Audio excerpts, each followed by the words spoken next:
உங்ககிட்ட இப்போ நான் கோர்ஸ் வந்து ஜாயின் பண்ணுறேன். எதர் பெய்டு கோர்ஸ் இல்லைனா ஃப்ரீ கோர்ஸ். ட்ரேடிங் உங்ககிட்ட கற்றுக்கிட்டதுக்கப்புறம் என்னால் எவ்வளோ மாதம் வந்துட்டு ப்ராஃபிட் பார்க்க முடியும்? அது டிபெண்ட்ஸ் அப்பான் ஆன் நாலேஜ் தாம்மா. ஆக்சுவலி பார்த்தீங்க அப்படின்னா உங்களோட ஸ்கில் அண்ட் உங்களோட நாலேஜ் எந்த அளவுக்கு நீங்கள் இம்ப்ரூவ் பண்ணுறீங்கன்றா. இந்த பர்சன்டேஜில் நீங்கள் ஃபிக்ஸடாக வந்து லட்சக்கணக்கில் சம்பாதிச்சிங்கன்னு சொல்லலை.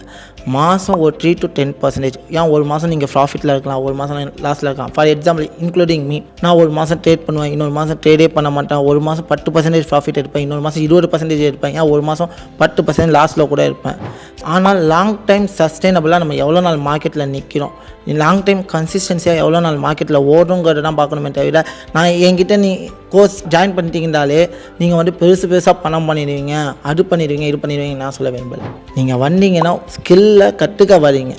பட் அந்த ஸ்கில்லை நீங்கள் எந்த அளவுக்கு இம்ப்ரூவ் பண்ணணும்னு நினைக்கிறீங்கிறது உங்கள் கையில் மட்டும்தான் இருக்குது. என்னால் உங்களை வந்து கையை பிடிச்சி கூட்டிகிட்டு போக முடியும். பட் அந்த கையை பிடிச்சி நீங்கள் கரெக்டாக வரீங்களாங்கிறது உங்கள் கையில் தான் இருக்குது.